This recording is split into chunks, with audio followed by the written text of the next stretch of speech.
मित्रों, मां काली की कृपा पाना हर किसी का सपना होता है। लेकिन उनके 64 रूपों की साधना करना एक साधक को देवत्व के करीब ले जाता है।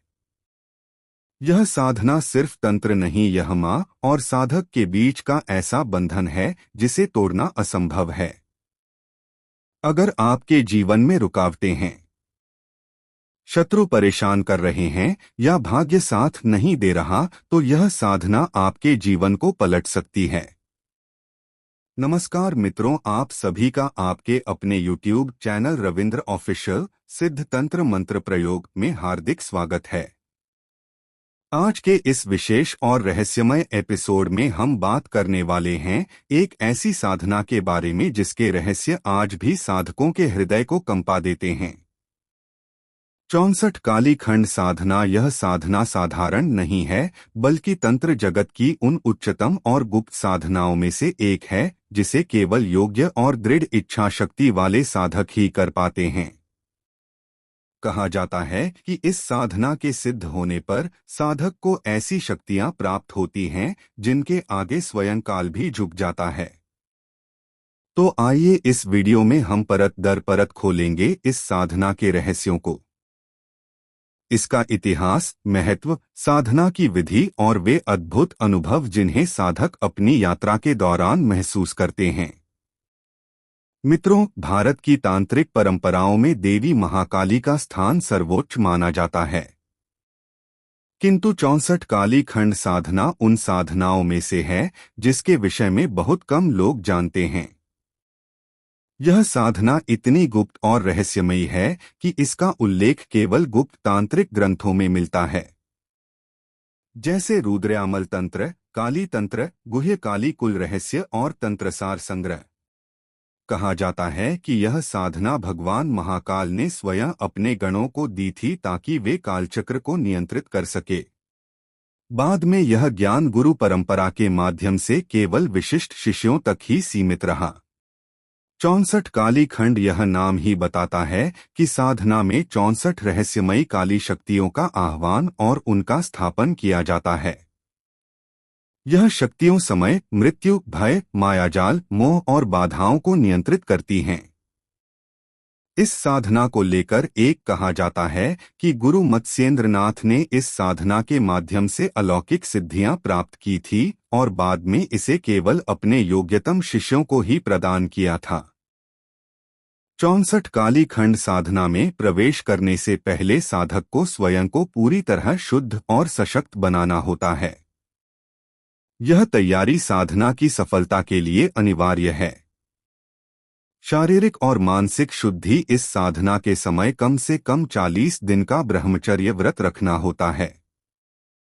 साधक को चाहिए कि सात्विक भोजन या फलाहार ही ग्रहण करें। नकारात्मक विचारों, क्रोध और मोह से दूर रहना आवश्यक है। यह साधना सामान्य स्थान पर नहीं की जा सकती। इसके लिए श्मशान, काली पीठ या किसी एकांत जंगल में इसका विधान बताया गया है। स्थान को पहले से शुद्ध और सुरक्षित करना आवश्यक है। सामग्री की व्यवस्था। साधना के लिए 64 काले पत्थरों की चौकी या काले वस्त्र से ढका आसन, लाल और काले धागे से बनाए गए मंडल, तेल के दीपक और 64 बत्तियां, लाल और काले फूल, काली धूप और गुग्गुल। प्रसाद के लिए गुड़, नारियल और काले तिल। गुरु दीक्षा। बिना गुरु की दीक्षा के यह साधना अधूरी मानी जाती है। गुरु शिष्य को बीज मंत्र, संरक्षण कवच और अभय तंत्र प्रदान करते हैं ताकि साधना के समय कोई बाधा न आए। साधना की प्रक्रिया बेहद गढ़ और रहस्यमयी होती है। यह साधना सामान्य साधनाओं की तरह सरल नहीं है।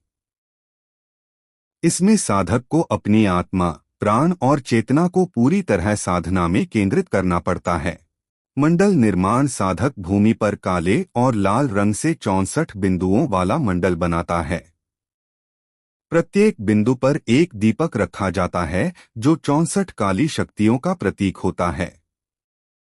साधक सबसे पहले ओम क्रीम कालिकाए नमः मंत्र का जाप करते हुए महाकाली का ध्यान करता है। इसके बाद गुरु द्वारा बताए गए विशेष 20 मंत्रों से 64 शक्तियों का आह्वान किया जाता है।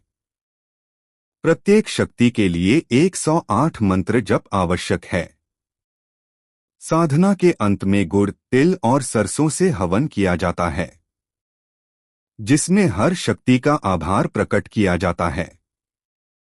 साधक अपने शरीर में उन 64 शक्तियों का स्थापना करता है।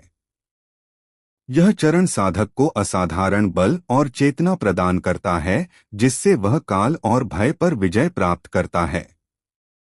64 काली खंड साधना के दौरान साधक कई विचित्र अनुभवों से गुजरता है।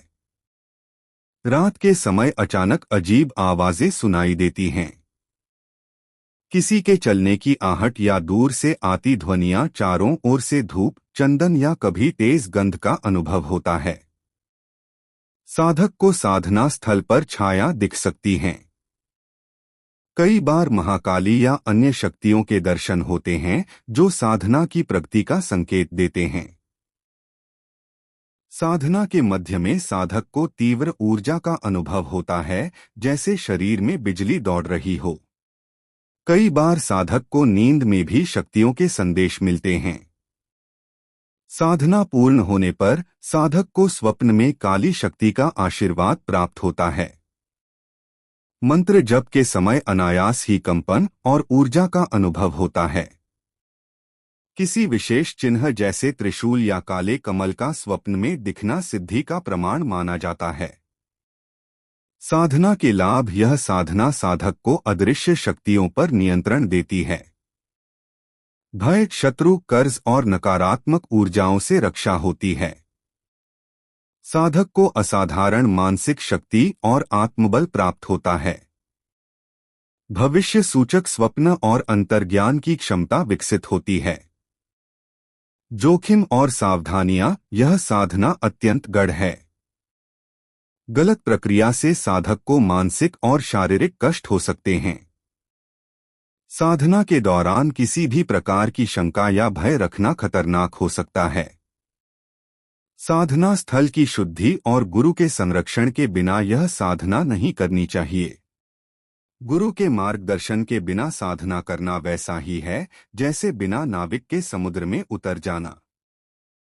गुरु न केवल साधना की दिशा दिखाते हैं, बल्कि शक्तियों के क्रोध से भी साधक की रक्षा करते हैं। 64 काली खंड साधना का अंतिम उद्देश्य केवल सिद्धियां प्राप्त करना नहीं है। यह साधना साधक को मृत्यु और भय से परे एक अद्वैत अवस्था तक ले जाती है, जहां वह स्वयं को कालातीत अनुभव करता है। जय मां काली।